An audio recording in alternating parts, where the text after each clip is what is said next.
Good morning students. बच्चों, आज जो है ना हम एक बहुत ही इम्पोर्टेंट टॉपिक एक्चुअल में पढ़ने जा रहे हैं इस चैप्टर का, थर्मोडायनामिक्स चैप्टर का। ऐसा समझ लो कि ये इस पूरे चैप्टर का जो है वो जैसे पिक्चर की एंडिंग होती है ना, इसको हम क्लाइमैक्स कहते हैं। This is the climax of the thermodynamics chapter, और उसका नाम है, उस पूरे टॉपिक का नाम है कार्नोट्स हीट इंजन, है ना।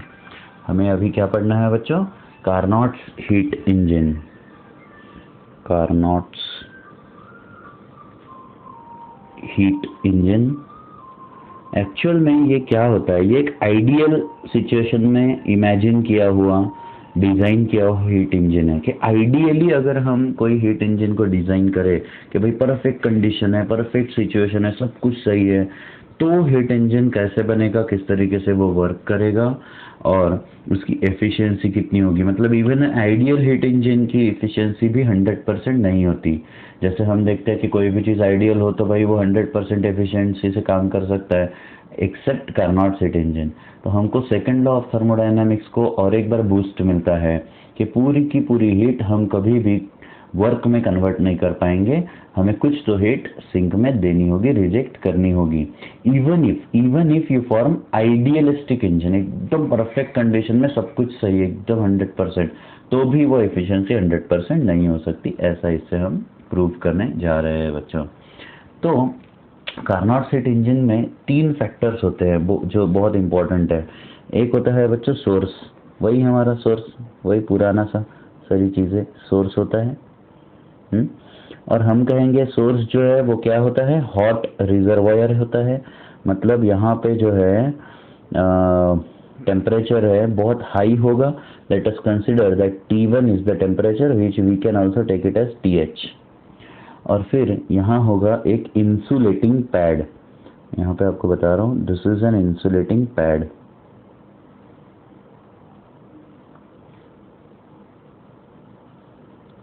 एक ऐसा पैड है, एक ऐसा बस स्टैंड है, जिस स्टैंड के ये जो बेस है ये एस्बेस्टॉस से या माइका शीट से बना हुआ है, मतलब हीट इंसुलेटर है।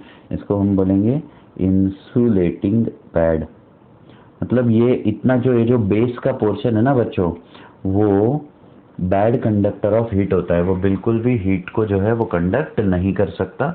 ऐसा हम कहेंगे इसको इंसुलेटिंग पैड।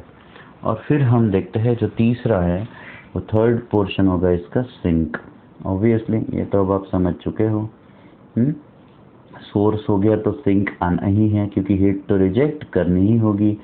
सिंक होगा एक्चुअल में कोल्ड रिजर्वायर, है ना। यहाँ पे ये आप जानते हैं, ठीक।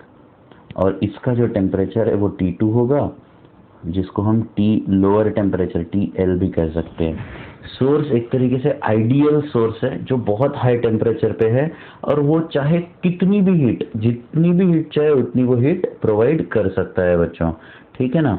ये होता है आपका सोर्स, ठीक है।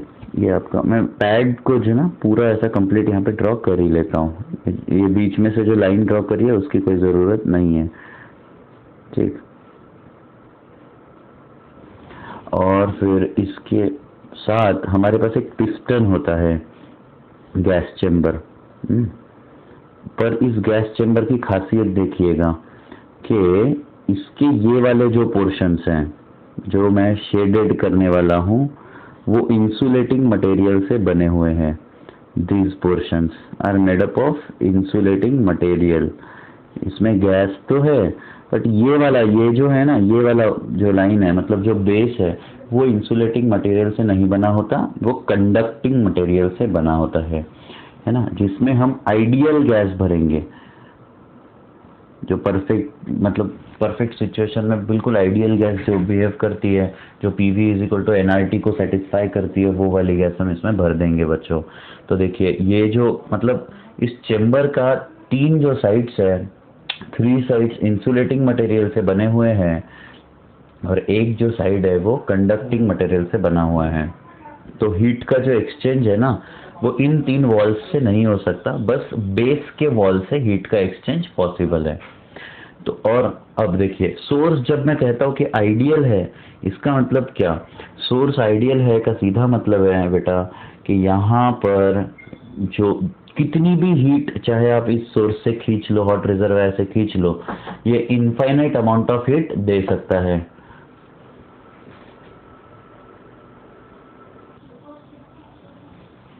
हाँ, तो क्या पढ़ रहे थे हम? हाँ, सोर्स जो होता है, सोर्स जो है ना बच्चों, वो इनफाइनाइट मतलब जितनी चाहे आप उसमें से हीट ले सकते हो, बिल्कुल कोई टेंशन नहीं है, जितनी भी हीट आप चाहते हो वो खींच लो, इसका टेम्परेचर फॉल नहीं होगा। तो ये आइडियल सोर्स हो गया।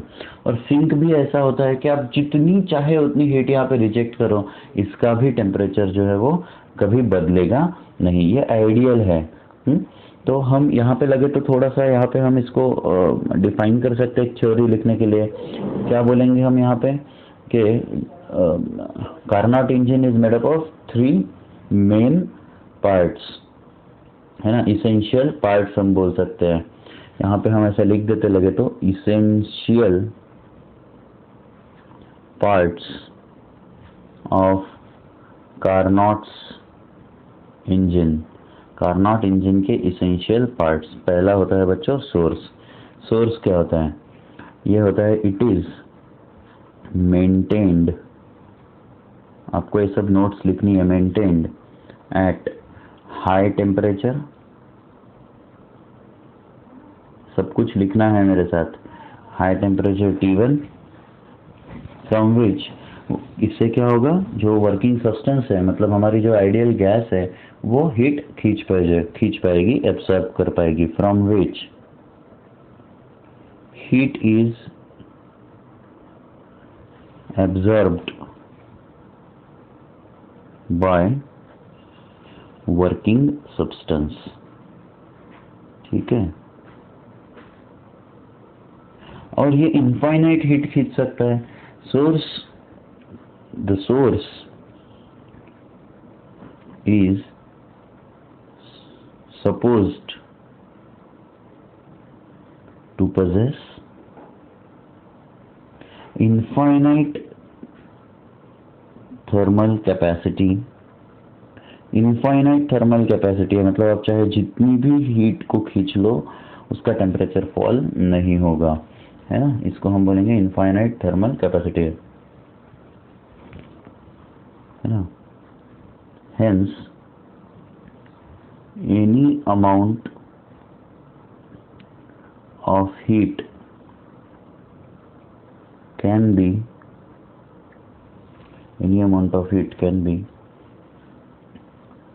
taken या withdrawn from source without changing its temperature. मतलब आप चाहे जितनी भी अमाउंट ऑफ हीट ले लो उसका टेम्परेचर चेंज नहीं होगा। ये है आपका आइडियली सोर्स। ठीक है, फिर हम लिखेंगे सिंक कैसे होना चाहिए। तो बच्चों सिंक जो है,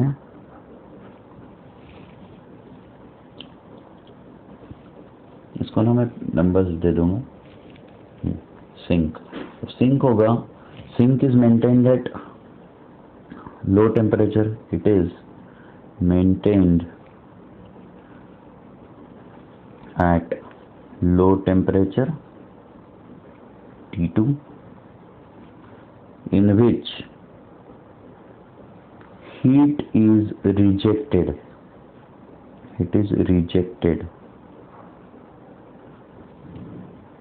by working substance।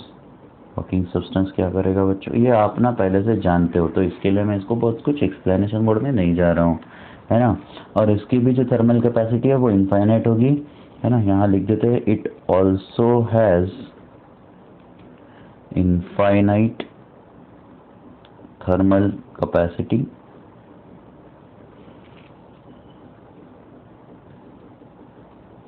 hence any amount of heat can be rejected into sink without changing its temperature, आप मेरे साथ लिखिए, मैं बार बार बता रहा हूँ क्योंकि ये बहुत इम्पोर्टेंट नोट्स है। अदरवाइज़ आपको ये टॉपिक बहुत डिफ़िकल्ट भी लग सकता है। मैं लिखा के दे रहा हूँ, आप उसको मेरे साथ ही ख़त्म कर दीजिए। फिर होगा बच्चों वर्किंग सब्सटेंस। देखो यार, पेन की इंक ख़त्म हो गई है मेरे, और आपको लगता है मैं कम लिखता हूँ। Working substance,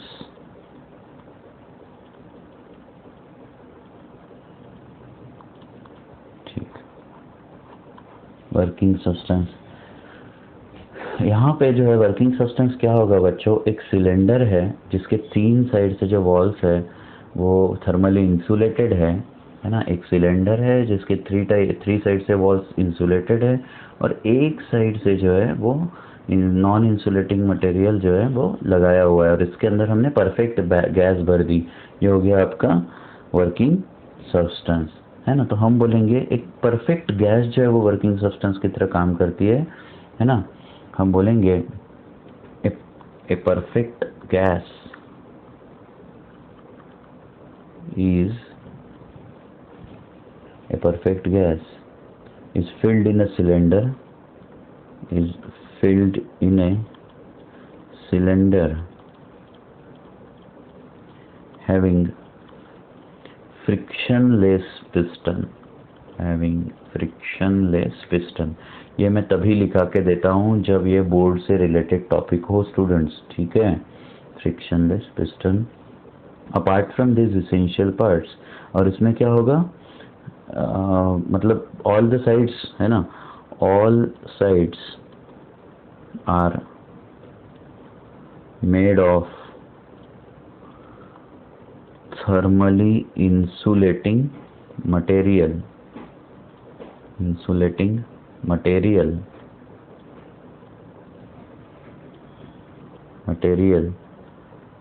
but only base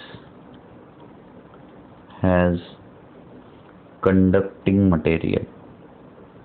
सिर्फ बेस के पास कौन सा मटेरियल होगा, कंडक्टिंग मटेरियल होगा,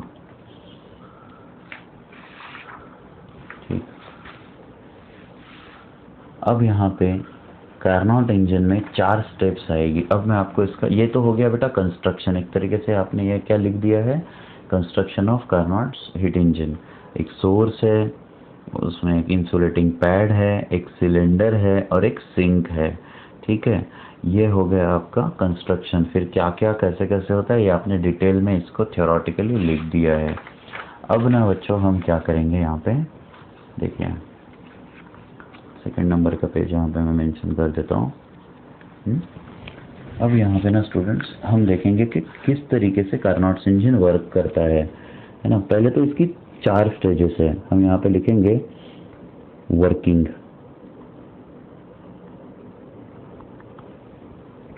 इट हैज 4 स्टेजेस। पहली होगी आइसोथर्मल एक्सपेंशन, आइसोथर्मल एक्सपेंशन। दूसरी स्टेज है एडियाबेटिक एक्सपेंशन,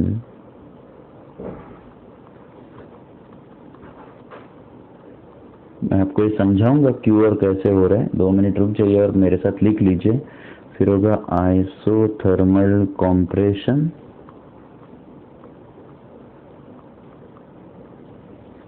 और फिर 4th होगा आपका adiabatic compression, adiabatic compression,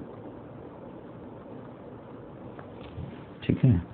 actual में होता क्या है स्टूडेंट्स, हम यहाँ पे इस डायग्राम पे दोबारा आते हैं, ठीक है। हम क्या करते हैं, सबसे पहले इस स्टैंड को उठा के इस सोर्स पे रख देंगे। इनिशियल जो है ये यहाँ पे रहेगा इस सोर्स पे, तो क्या होगा, ये जो बेस है ये आपका बेटा कंडक्टिंग मटेरियल का है, इस पे रख दिया। अब ये गर्म है सोर्स, तो सबसे पहले ये जो है यहाँ से ये खींचना चालू कर देगा, हीट को ड्रॉ करना चालू कर देगा, है ना, उसको एब्जॉर्ब करेगा। हीट को जैसे एब्जॉर्ब करेगा तो गैस जो है वो धीरे धीरे धीरे धीरे एक्सपैंड होने लगेगी, और क्योंकि जितनी भी हीट एब्जॉर्ब हो रही है वो एक्सपांशन में यूज हो रही है, जितनी भी हीट एब्जॉर्ब होगी वो एक्सपांशन में यूज होगी, है ना। तो क्या होगा बच्चों, यहाँ पे एक्सपांशन में यूज होने के वजह से उसका टेम्परेचर नहीं बढ़ेगा गैस का, और क्योंकि टेम्परेचर नहीं बढ़ेगा तो हम उसको बोलेंगे आइसोथर्मली, गैस जो है वो आइसोथर्मली एक्सपांड हुई। ये हो गई आपकी फर्स्ट स्टेज। इसमें एक वर्क होगा, कौन सा, gas will do the work, gas work करेगा क्योंकि वो एक्सपांड हो रहा है, टेम्परेचर नहीं बढ़ रहा है, क्योंकि जितनी भी हीट एब्जॉर्ब करी हमने, जब ये स्टैंड उठा के सोर्स पे रख दिया, हीट एब्जॉर्ब करनी चालू हो गई, तो वो जितनी भी हीट एब्जॉर्ब थी वो एक्सपेंशन में यूज हो गई। ये होगी आपकी फर्स्ट स्टेज। वर्क डन कौन करेगा, गैस करेगा। फिर क्या होगा, हम ये उठा के, ये अब जब गैस में, है ना, ये क्या बोलते हैं उसको, ऐसा समझ लीजिए, क्या बोलते हैं उसको, हम यहाँ से सोर्स से उठा के हमने इंसुलेटिंग पैड पे रख दिया। अब जैसे ही हमने यहाँ से उठा के इसको इंसुलेटिंग पैड पे रख दिया, इंसुलेटिंग पैड पे रख दिया, तो अब इसकी चारों तरफ से जो दीवार है वो इंसुलेटिंग हो गई। अब हीट जो है इस वाले फेस से अब वो बाहर नहीं आ सकती, क्योंकि यहाँ से भी पैक हो गया, ये इस तरफ से इस तरफ से इस तरफ से ऑलरेडी था, अब यहाँ से भी पैक हो गया। तो बच्चों अब हीट जो है वो ट्रैप हो गई, और it will continue to expand, जो भी हीट एब्जॉर्ब करी थी it will continue to expand. अब क्योंकि कोई भी एक्सचेंज ऑफ हीट नहीं हो रही है और गैस एक्सपैंड हो रही है, तो हम बोलेंगे it will have an adiabatic expansion. और इस एडियाबेटिक एक्सपेंशन की वजह से क्या होगा बच्चों, यहाँ पे उसका टेम्परेचर फॉल होगा, गैस का टेम्परेचर कम होने लगेगा। ये होगी आपकी सेकंड स्टेज, जिसको हमने बोला एडियाबेटिक एक्सपेंशन। तीसरे केस में जो है आइसोथर्मल कंप्रेशन में हम इसको उठाएंगे, है ना, यहाँ से, और सिंक पे रख देंगे। अब आइसो, है ना, यहाँ से उठाया और इसको सिंक पे रख दिया। अब जब हमने इसको सिंक पे रख दिया तो पता है क्या हुआ, सिंक पे रखने से, सिंक क्योंकि कोल्ड रिजर्वायर से बना हुआ है, लोअर टेम्परेचर पे है, तो वो हीट खींचना चालू कर देगा। जैसे ही सिंक से हीट खींचना चालू हो जाएगा, कम होने जाएगा, तो गैस जो है वो कॉम्प्रेस होने लगेगी, मतलब ही पिस्टन धीरे धीरे नीचे आने लगेगा, मतलब piston will do the work on the gas. मतलब अब क्या हो रहा है, गैस के ऊपर वर्क हो रहा है। पहले दो स्टेज में गैस वर्क कर रही थी, अभी गैस पे वर्क हो रहा है। तो स्टूडेंट्स, जैसे ही हमने यहाँ से उठा के इस पे रख दिया, यहाँ पे गैस कंप्रेस होने लगी, तो और क्योंकि गैस अब यहाँ पे कंप्रेस होने के साथ क्या हो रहा है कि इसमें कोई टेम्परेचर का चेंज नहीं आ रहा है, गैस के टेम्परेचर में चेंज नहीं आ रहा है, हमने कहा कि वो आइसोथर्मल कंप्रेशन हुआ। और फिर हमने इसको उठाया और फिर एक बार इंसुलेटिंग पैड पे रखा, है ना, यहाँ से पैड उठाया, यहाँ रखा हमारा पिस्टन, अब फिर से हर तरफ से वो क्या हो गया बच्चों, क्लोज हो गया, and gas continues to compress. जो पहले से कॉम्प्रेशन में था वो दैट कंटिन्यूज टू कॉम्प्रेस, और फिर क्योंकि ये अब चारों तरफ से फिर से एक बार पैक है, तो वो एडियाबेटिक कॉम्प्रेशन होगा। स्टेप समझिए, सबसे पहले सोर्स पे रखा, गैस एक्सपांड हुई बट टेम्परेचर नहीं बढ़ा, आइसोथर्मल। फिर उठा के हमने इंसुलेटिंग पैड पे रखा, एक्सपांड ही होते रही बट एडियाबेटिकली। फिर हमने सिंक पे रखा, कॉम्प्रेस हुई बट आइसोथर्मली। फिर उठा के यहाँ पे रखा, कॉम्प्रेस ही होती रही बट एडियाबेटिकली। तो स्टेज 1 सोर्स पे रखा, स्टेप 2 पैड पे रखा, स्टेप 3 सिंक पे रखा, स्टेप 4 फिर पैड पे रखा, and the whole system will come back to its original state। जैसे ही हम स्टेप 4 कंप्लीट कर लेंगे, सिस्टम अपने ओरिजिनल स्टेट पे आ जाएगा, मतलब एक साइकिल कंप्लीट हो गई। फिर आप अगले साइकिल के लिए फिर उसको उठा के सोर्स पे रखोगे, फिर पैड पे, फिर सिंक पे, फिर पैड पे, फिर सेकंड साइकिल कंप्लीट होगी। ऐसे करके हम हर साइकिल में एक वर्क डन जो है वो मिलते रहेगा हमें, और एक एक साइकिल कंप्लीट होते रहेगी। मैं आपको फिर बता रहा हूँ, स्टेज 1 सोर्स पे रखा, सोर्स गर्म है, हीट को खींचा, वो हीट को यूटिलाइज किया एक्सपांशन के लिए, है ना, बट आइसोथर्मल एक्सपांशन। फिर उठा के इंसुलेटिंग पैड पे रखा, एक्सपांशन ही होते रहा बट एडियाबेटिक एक्सपांशन। फिर उठा के सिंक पे रखा, कंप्रेस होने लगी बट आइसोथर्मल कंप्रेशन। फिर उठा के पैड पे रखा, फिर कंप्रेस होते ही रही बट एडियाबेटिक कंप्रेशन। इस तरीके से 4 स्टेजेस में ये वर्क करता है, ठीक है ना। तो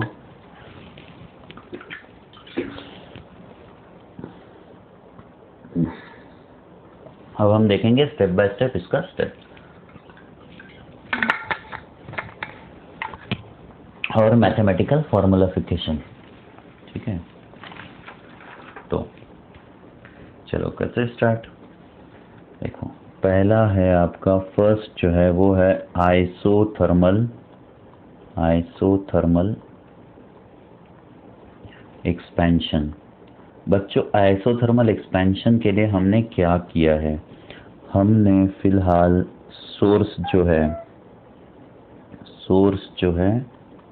इस सोर्स के ऊपर हमने ये पिस्टन रख दिया, मतलब गैस सिलेंडर हमने रख दिया। किसके ऊपर रखा बच्चों? सोर्स के ऊपर।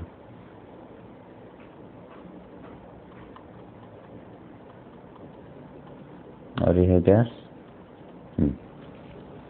हम यहाँ बोलेंगे let the cylinder be placed on a source. इससे क्या होगा, सिलेंडर जब सोर्स पे रखेंगे तो क्या होगा बच्चों, और तब हम मानेंगे कि इसका जो ये है, मैं ना इसको क्या कर रहा हूँ आपको समझने के लिए एक अलग वाले स्लाइड पे, एक अलग वाले पेज पे इसका मैं pressure volume diagram PV graph draw करने जा रहा हूँ। इसके साथ ही रखना पड़ता है वो पढ़ने के लिए, बट अभी आपको समझाने के लिए मैं अलग से इसको ड्रॉ करूँगा, ठीक है ना बच्चों। तो let the cylinder be placed on a source. जैसे ही मैंने सिलेंडर को सोर्स पे रखा, आप खुद ही सोचना स्टार्ट कर दीजिए, सोर्स से हीट जो है वो खींचना चालू कर देगा, है ना। तो हम बोलेंगे heat is absorbed by gas and it starts expanding slowly।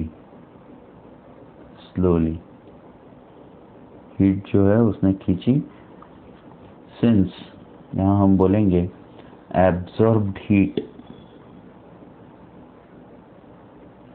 is completely used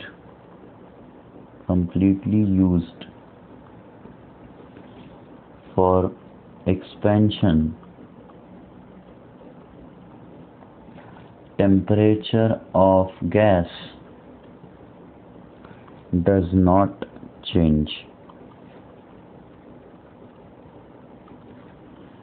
hence it is isothermal expansion. क्योंकि टेम्परेचर चेंज नहीं हुआ, ये क्या है स्टूडेंट्स, आइसोथर्मल एक्सपेंशन हुआ।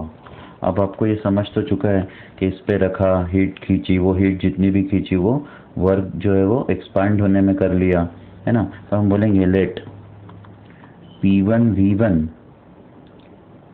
T1 be the initial pressure, volume and temperature respectively। after expansion जो है, after expansion it changes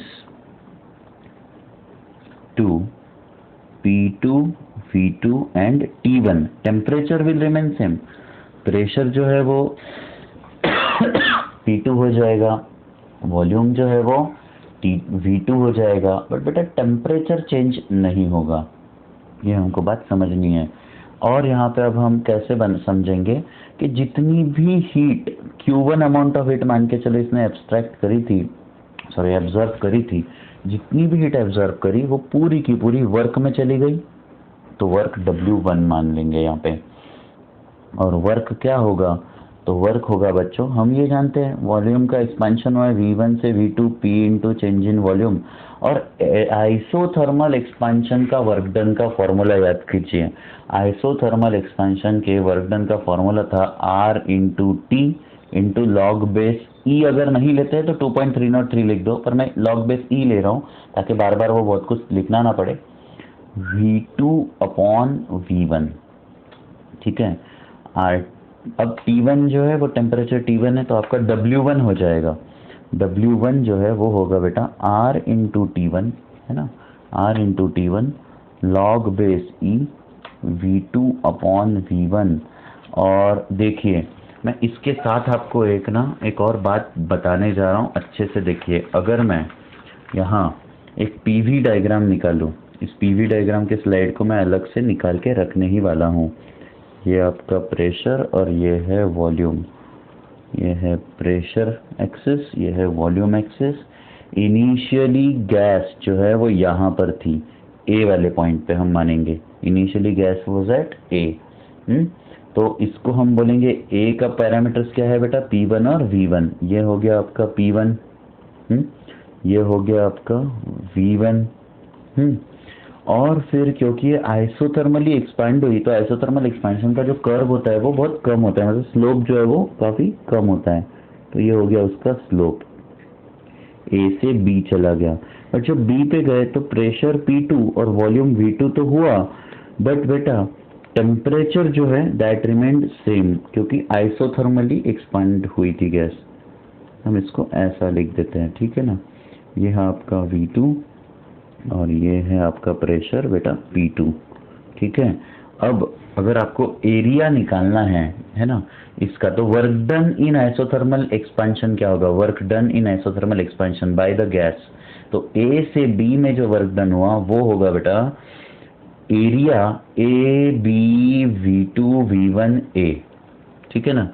तो हम यहाँ पे लिखते हैं, यहाँ पे देखो इसके हिसाब से है ना, इसके हिसाब से हम लिख रहे हैं, इसके हिसाब से कैसे लिखूं, दिस इज एरिया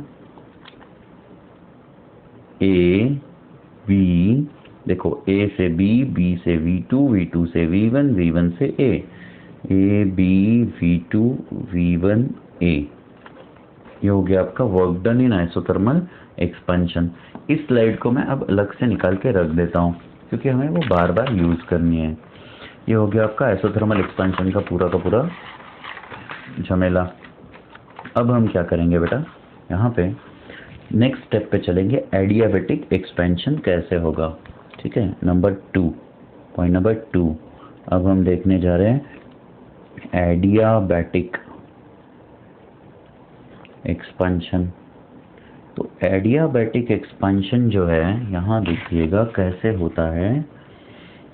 तो अब हम क्या करते हैं एडियाबैटिक एक्सपेंशन के लिए, देखिए इस वाले डायग्राम पे आइए। मैं यहाँ से ये पिस्टन जो है अब उठा के इंसुलेटिंग पैड पे रख दूंगा, है कि नहीं। देखो इसमें मेरा क्या था, ये स्टेप 1 था, इनिशियली रखा था, दिस इज स्टेप 1।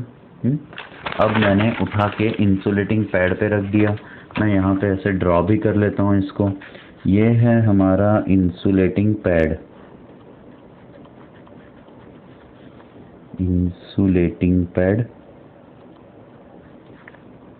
और यहाँ पर हमने उठा के इस पिस्टन को रख दिया।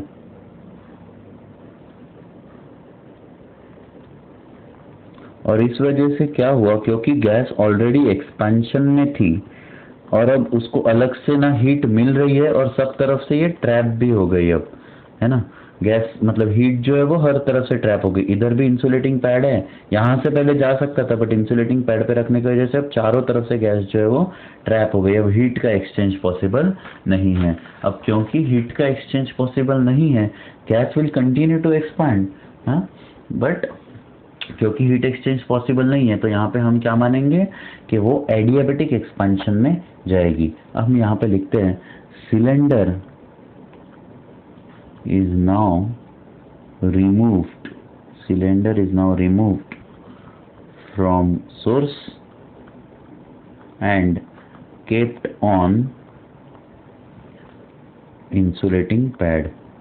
सिलेंडर को अब सोर्स से हटा के इंसुलेटिंग पैड पे हमने रख दिया, है ना। इससे क्या होगा, इससे होगा कि गैस जो है वो एक्सपांड होते रहेगी। गैस विल कंटिन्यू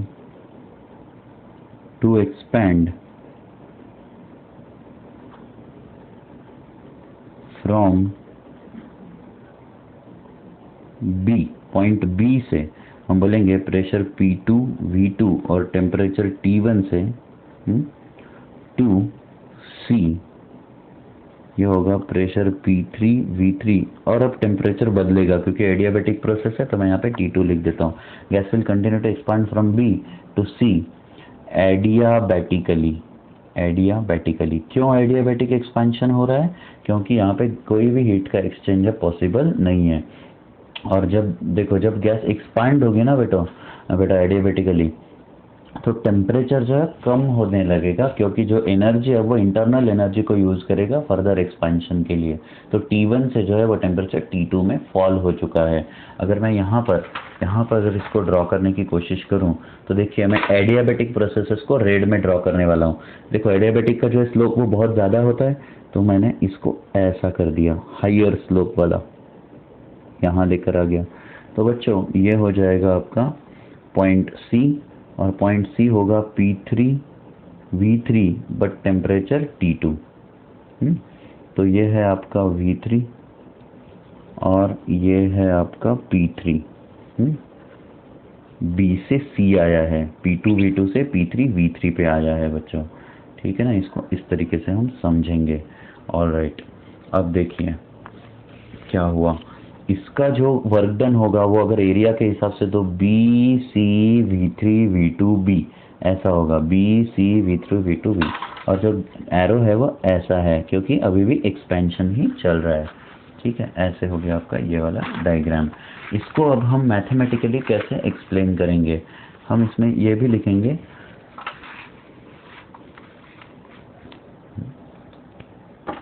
बोलेंगे यहाँ पे temperature of gas falls to T2 and W2 amount of work is done in adiabatic expansion। एकदम वर्ड टू वर्ड में सब कुछ लिख के दे रहा हूँ यार, इससे ज़्यादा स्लो और इससे ज़्यादा मतलब और कुछ नहीं हो सकता। आपको ये सब कुछ नोट करना है, इतना मैं क्लासरूम में भी नहीं यार लिखता कभी। ठीक है, बट चलो ये ऑनलाइन में सब कर रहे हैं अपन। तो बेटा जो वर्क डन है, अब यहाँ पे हीट तो ली नहीं गई थी, पहले इसमें Q1 अमाउंट ऑफ हीट ली थी, अब हीट ली नहीं गई, बस वर्क डन हुआ है। तो W2 विल बिकम, वही हमारा फॉर्मूला, V2 से V3 पे गया ना, एक्सपेंशन तो हो ही रहा है, P इंटू DV बेटा। तो ये हो जाएगा आपका, अब एडियाबैटिक एक्सपेंशन का फॉर्मूला आप याद करिए, R/1 माइनस गामा। अगर 1 माइनस गामा करते हैं तो फाइनल टेम्परेचर माइनस इनिशियल करेंगे, फाइनल है T2 और इनिशियल है T1।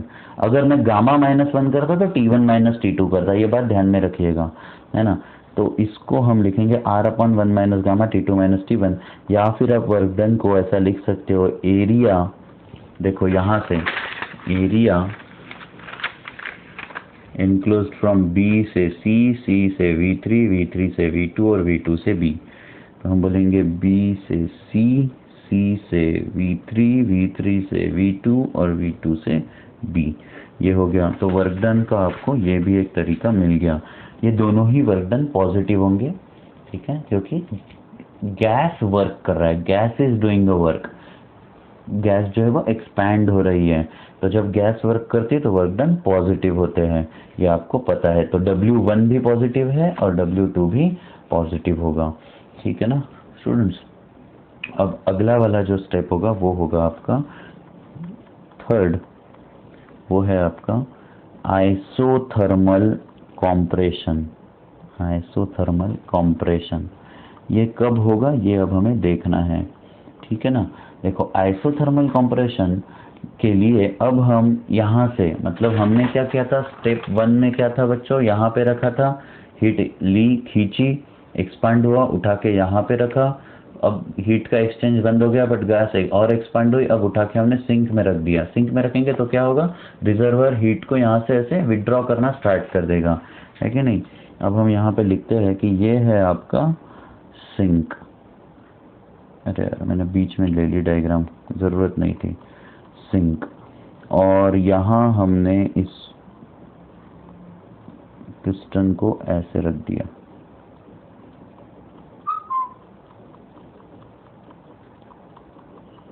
ठीक है, ये है गैस, है ना, ये T2 टेम्परेचर पे। अब क्या होगा, यहाँ से जो है सिंक क्योंकि कोल्ड है, यहाँ से हीट वो खींच लेगा और क्योंकि हीट रिमूव करेगा यहाँ से, वो रिजेक्ट कर रहा है या खींच रहा है, तो क्या होगा बच्चों, निगेटिव वर्क डन होगा, या gas starts to compress. Gas अगर कॉम्प्रेस हो जाएगी तो क्या होगा, निगेटिव वर्क डन होगा। अब हम बोलेंगे cylinder is now removed from pad and kept on sink। हम बोलेंगे अब सिंक क्या करेगा, सिंक जो है टेम्परेचर को या हीट को खींचेगा। सिंक स्टार्ट्स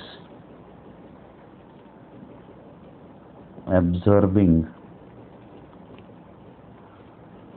हीट Q2, या फिर हम इसको ऐसा लिखते हैं, that is gas starts rejecting heat Q2। ठीक है ना, गैस हीट रिजेक्ट कर रही है, सिंक उसको खींच रहा है, ऐसा मान सकते हो, है ना। अब इसके वजह से क्या होगा, गैस जो है वो कॉम्प्रेस होगी और वो स्लोली होगी, है ना। तो हम लिखेंगे gas starts compressing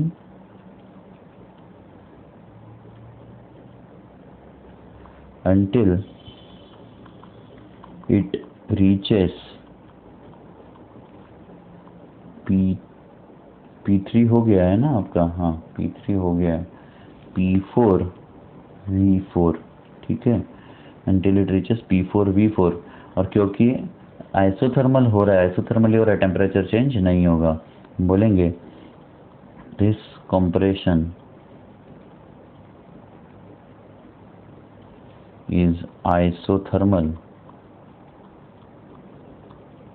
hence temperature remains same। क्योंकि वो आइसोथर्मल है तो टेम्परेचर जो है वो सेम है। ठीक है बच्चों, अब यहाँ पे हम ग्राफ्स में देख लेते हैं कि क्या हुआ। यहाँ से क्योंकि अब आइसोथर्मली वो ये होने वाला है, कंप्रेस होने वाला है, तो मैं ब्लू में निकाल रहा हूँ, ऐसे जाएगा अब यहाँ तक। ठीक है, ये ऐसा ग्राफ होगा, ये स्लोप कम होता है आपके आइसोथर्मल का, तो ये, और अब देखो ऐसे इस तरफ से, एक्चुअली मैंने ड्रॉ वैसे किया, ये ऐसे C से लेके D तक पहुंचा, ये C से D, और अब वर्क डन क्या होगा, तो CD यहाँ D का जो करस्पॉन्डिंग आपका वो है, प्रेशर है, वो होगा P, वॉल्यूम है, वो होगा V4, और D का जो करस्पॉन्डिंग वो है, वो होगा बेटा P4, प्रेशर, है ना। तो ये होगा P4 V4, और temperature will remain same as T2। Originally यहाँ पे T2 था, तो it will remain same as T2।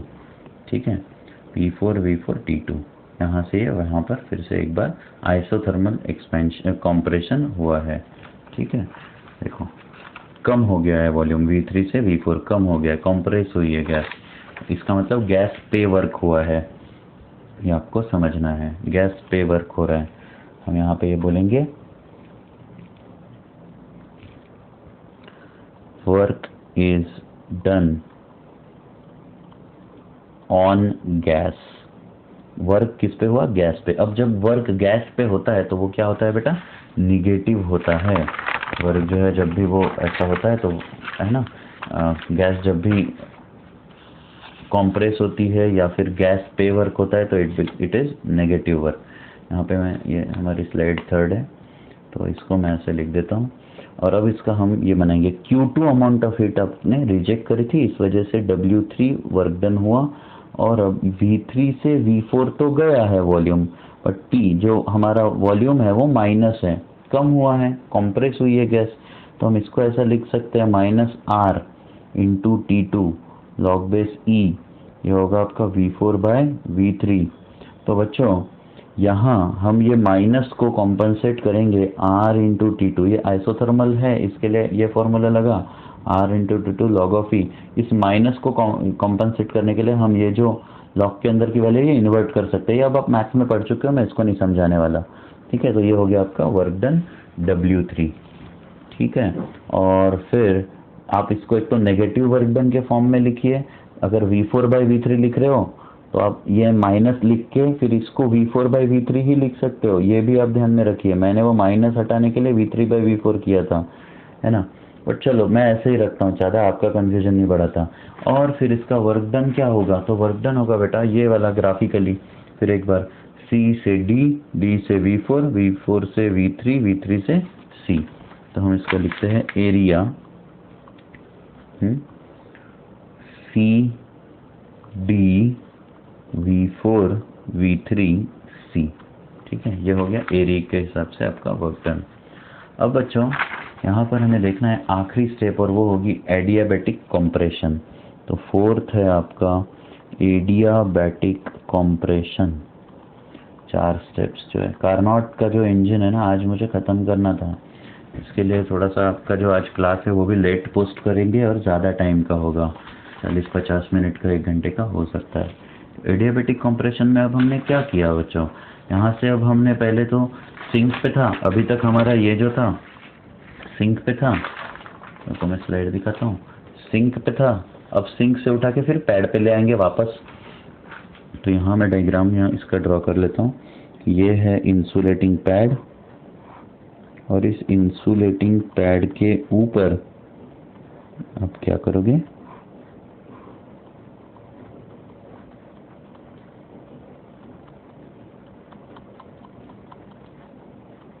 इस पिस्टन को लाके रख दोगे। हाँ, इससे क्या होगा, फिर एक बार गैस जो है वो कॉम्प्रेस ही होती रहेगी, बट अब हीट एक्सचेंज नहीं होगा, इसके लिए वो एडियाबैटिक कंप्रेशन होगा। हम बोलेंगे now cylinder is again placed on pad, gas continues to compress adiabatically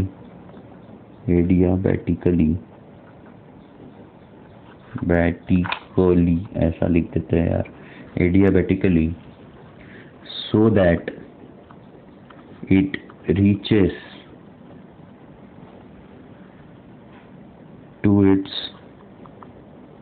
original state। अब वो वापस अपने ओरिजिनल स्टेट पे आ जाएगी gas, that is P1 V1 और टेम्परेचर T1। अब क्योंकि क्या होगा बच्चों कि क्योंकि ये कॉम्प्रेस हो रही है एडियाबैटिकली, तो इसका टेम्परेचर फिर से राइज होगा। सिंस हम यहाँ लिख देते हैं क्योंकि कॉम्प्रेस हो रही है ना गैस, तो गैस पे वर्क हो रहा है, एडियाबैटिक हो रहा है, तो कोई जो भी एडेड हीट है, वर्क है, वो हीट में कन्वर्ट हो रहा है। Since this is adiabatic compression, हम लिखते हैं adiabatic compression, temperature rises to, है ना, फ्रॉम, कहाँ से राइज हुआ, फ्रॉम T2 टू T1, है ना, टेम्परेचर जो है फिर से T1 पे राइज हुआ, है कि नहीं, bringing gas to its initial state. मैं ये नहीं लिख रहा हूँ। अब यहाँ पे देखिए, जब हमने एडियाबैटिक प्रोसेसेस रेड में ड्रॉ करनी है, तो यहाँ पे मैं जो है इस ग्राफ को, ये आपको ग्राफ निकाल के रखना है बच्चों, ठीक है ना। ये यहाँ से ऐसा जाएगा, अब ये ऐसा, ये एक्चुअली ऐसा D से फिर एक बार A पे, ये इस तरीके से, ठीक है। अब क्योंकि ये ऐसा है तो वर्क डन जो है वो फिर एक बार नेगेटिव होगा, है ना, it will have negative work क्योंकि कंप्रेस हो रहा है, ठीक है। अब हम इसको, क्योंकि एडियाबैटिक कंप्रेशन है, फिर एक बार देखो, ये आपका ग्राफ देख लीजिए, ये एक बार ऐसे इसको ऊपर खींच लेता हूँ। देखिए A से B आइसोथर्मल एक्सपेंशन, B से C एडियाबैटिक एक्सपेंशन, C से D आइसोथर्मल कंप्रेशन, D से A एडियाबैटिक कंप्रेशन। इसका area D A V1 V4 D, ठीक है ना, ये होगा आपका। और वर्क डन जो है वही फॉर्मूला आपका W4 क्या होगा दोस्तों, V4 से V1 आ रहा है वॉल्यूम, V4 से V1, देखिए यहाँ पे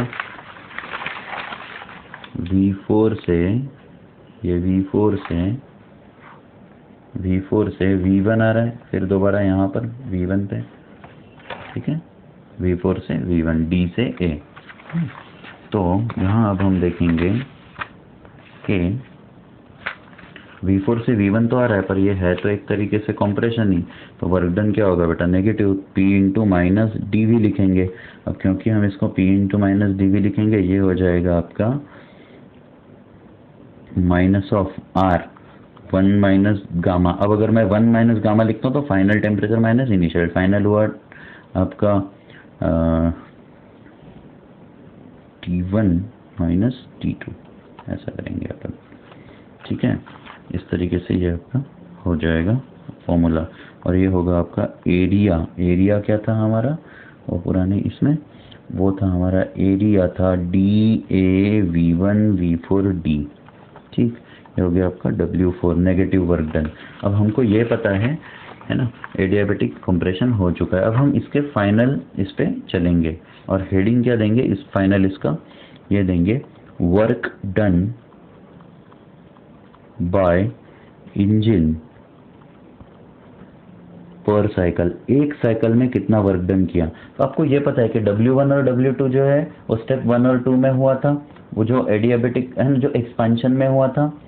तो हम बोलेंगे वर्क डन बाय गैस क्या है, वर्क डन बाय गैस, जो गैस ने वर्क किया है ना, वो कौन सा है यहाँ पे, स्टेप 1 एंड 2 में हुआ है गैस का वर्क, और वो होगा आपका W1 प्लस W2, ठीक है। Now work done on gas कितना होगा, ऑन गैस, अगर गैस पे वर्क हुआ तो हम बोलेंगे स्टेप 3 एंड 4। स्टेप 3 एंड 4 क्या होगा बेटा, W3 प्लस W4। पर हमको पता है कि गैस ने किया और गैस पे हुआ, अगर ऐसा कुछ भी है तो आप यहाँ पे ये चेक कर लीजिए हम क्या करने जा रहे हैं। तो देयरफॉर टोटल वर्क क्या होगा, ये होगा W1 plus W2 minus W3 plus W4, है ना। ये गैस ने किया और ये गैस पे किया। W1 प्लस W2 गैस ने वर्क किया है, W3 प्लस W4 गैस पे वर्क हुआ है, तो इसमें से ये वाला वर्क डन हमने माइनस कर दिया। अब यहाँ पे ये ध्यान दीजिए, जब हम ऐसा करेंगे तो जो टोटल वर्क डन है वो ऑटोमेटिकली, W1 में हमने Q1 हीट ली थी, W2 में कुछ नहीं हुआ था, W3 में हमने Q2 हीट दी थी, W4 में फिर से कोई हीट का एक्सचेंज नहीं था, तो हम लिखते हैं इसको Q1 माइनस Q2, ये हो जाएगा। और अगर आप एरिया वाइज जाओगे तो वर्क डन जो है वो हो जाएगा आपका एरिया ABCD। मैं आपको बता रहा हूँ कि इसके हिसाब से इसके अंदर जितना भी एरिया इनक्लोज हुआ है, this is enclosed area, this will be the total work done of the Carnot seat engine, है कि नहीं। शेडेड एरिया जो है आपका, this will be total work done of the Carnot engine. A से B, इसमें से हर एक में से इसको एरिया प्लस माइनस करोगे ना चारों के, तो अपने आप ये शेडेड एरिया मिल जाएगा आपको, ठीक है। तो ये हो जाएगा आपका एरिया ABCD, ये हो गया आपका एक्चुअल एरिया। तो यहाँ पे हम लिखेंगे hence Carnot heat engine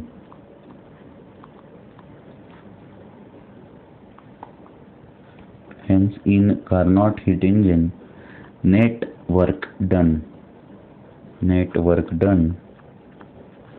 by the gas per cycle is numerically equal to area of loop representing cycle। इस क्लास के मैं सारे के सारे स्लाइड्स आपको PDF फॉर्मेट में भेज रहा हूँ, आपको नोट्स लिखने के लिए काम में आएगा। Thank you very much. कुछ नहीं समझ में आया ज़रूर डालिए, और इसको फिर से एक बार हम कल तो रिवाइज करेंगे।